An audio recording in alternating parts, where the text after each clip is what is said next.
हर हर महादेव, जय जय शिव शंभू। आज हम महाशिव पुराण का विदेश्वर संहिता का अध्याय 6 पढ़ने जा रहे हैं, जिसमें हम देखेंगे ब्रह्मा और विष्णु के बीच के युद्ध के बारे में। नंदिकेश्वर जी बोले, पूर्व काल में श्री विष्णु अपनी पत्नी श्री लक्ष्मी जी के साथ शेष शैया पर शयन कर रहे थे। तब एक बार ब्रह्मा जी वहां पहुंचे और विष्णु को पुत्र कहकर पुकारने लगे। पुत्र उठो, मैं तुम्हारा ईश्वर हूँ, तुम्हारे सामने खड़ा हूँ।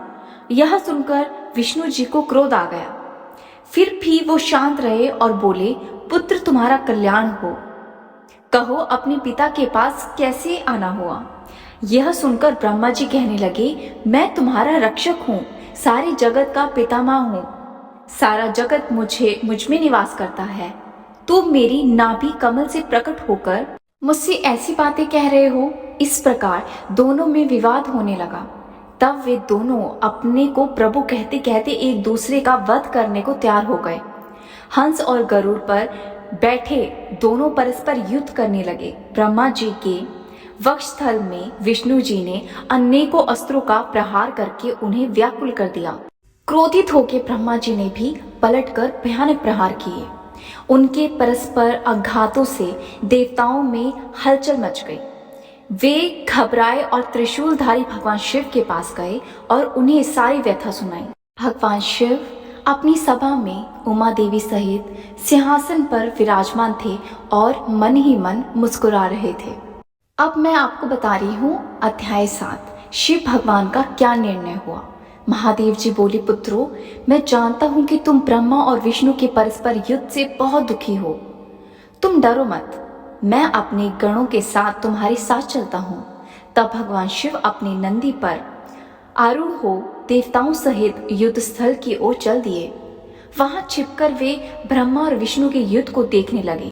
महादेव को जब ये पता चला कि वो दोनों एक दूसरे को मारने की इच्छा से महेश्वर और पशुपति अस्त्रों का उपयोग कर रहे हैं, तो वे युद्ध को शांत करने के लिए महाअग्नि के तुल्य एक स्तंभ रूप में ब्रह्मा और विष्णु के मध्य में खड़े हो गए। महाअग्नि के प्रकट होते ही दोनों के अस्त्र स्वयं ही शांत हो गए। अस्त्रों को शांत होते देखकर ब्रह्मा और विष्णु दोनों कहने लगे कि इस अग्नि स्वरूप स्तंभ के बारे में हमें जानकारी करनी चाहिए। दोनों ने अपनी परीक्षा का निर्णय किया। भगवान विष्णु ने शुक्र रूप धारण किया और उनको देखने के लिए नीचे धरती में चल दिए। ब्रह्मा जी हंस का रूप धारण करके ऊपर की ओर चल दिए। पाताल में बहुत नीचे जाने पर भी विष्णु जी को स्तंभ का अंत नहीं मिला, अतः वे वापस चले आए। ब्रह्मा जी ने आकाश में जाके केतकी का फूल देखा। वे उस फूल को लेकर विष्णु जी के पास आए।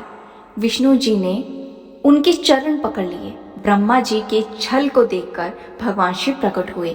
विष्णु जी की महानता से शिव प्रसन्न होकर बोले, हे विष्णु, आप सत्य बोलते हैं, अतः मैं आपको अपनी समानता का अधिकार देता हूँ। इसी के आगे मैं आपको बता रही हूँ महाशिव पुराण का अध्याय 8। इसमें क्या होता है, ब्रह्मा जी का अभिमान कैसे भंग होता है उसके बारे में बताया है।